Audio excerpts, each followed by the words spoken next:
Hello, everybody. Welcome back to another episode of The Hard Truth.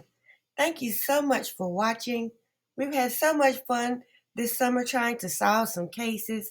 Won't you join us?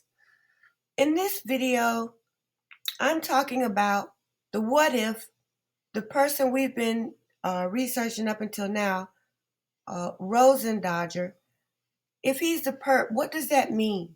What does that mean in terms of Brian Kohlberger? And what does that mean in terms of the evidence? Well, it's time for us to dig into that.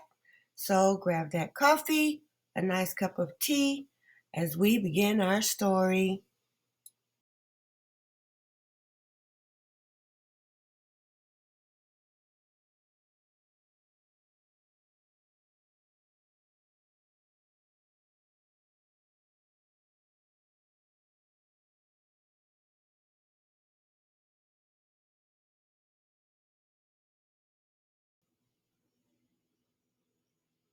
Listen up now.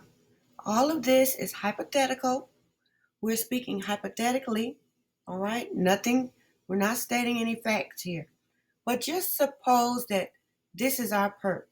This is the person who committed the crime at King Road, whether he did it alone or he had a driver or he had a couple of accomplices. He did it. Okay, let's just assume.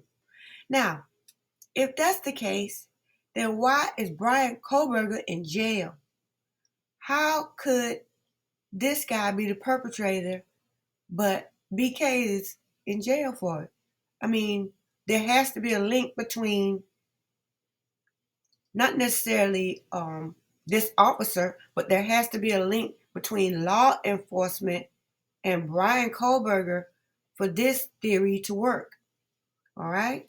And so when we look at ways that, well, there could be a link between Kohlberger and law enforcement, there are several.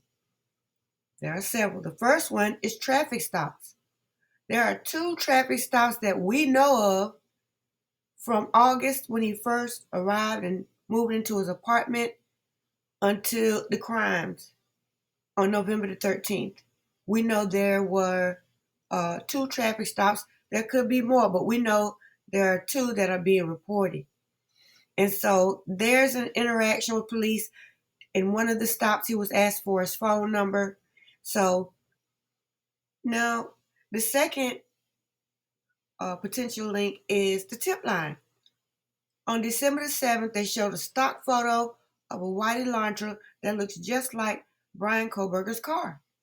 So naturally, they got a lot more calls, after the 7th. And somewhere in there, maybe multiple people reported Brian's car. That's a possibility. The third potential link is his application for the Pullman Police Department. I don't know if he applied for the state police or the local Pullman City Police. I don't know. All I know is he put in an application with the local law enforcement in Washington. And so right then and there, he's known. So, at some point when he put in his application, somebody started running checks on him. Okay, his application started bouncing through the process. And so those are three ways right there that law enforcement is linked to Brian Kohlberger without Kohlberger ever stepping foot in King Road, right? So we could still stick with our theory with this perp. All right, at this point, we could branch our logic tree out a little bit and examine these three possibilities a little bit closer. I don't think that would be the most beneficial for us right now.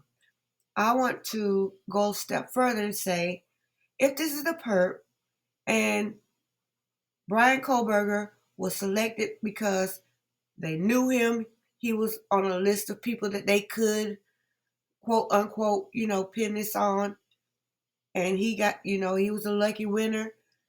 They definitely had contact with him to where they could have done that. But the $100 million question now is the DNA on the sheath. Okay, is it authentically Kohlberger's DNA, or was it planted after the fact? And I mean, that's a big question, because if it really is his DNA on the sheath, how did they get it? Because they're saying, the sheath was there from day one or day two. The DNA was on the sheath at some point between Idaho and Texas, and it matches this guy. How, did they collect this DNA before he left? I don't think so, because I think by the time they started looking for him in a frenzy, he was driving cross country with his dad. So there was only so much they could do. By the grace of God, Brian and his dad were cross country driving, because if he had been in his apartment when they went looking for him, we might have had another SWAT, or it could have been so aggressive the way they came in on him, and then look like his nerves can take too much, you know. That could have devastated him to where he wasn't even mentally fit to stand trial. There's also the possibility that Brian was running with these guys. Maybe he was a perp along with the perp and one more perp or two more perps. I mean, I'm just saying, what if Brian was running with them and he just got double crossed in the end? Maybe, or maybe he didn't know, what he was being connected to. He was, just indirectly associated. Or maybe he was right there in the middle of it all, helping to commit the murders, guilty as sin, and, you know,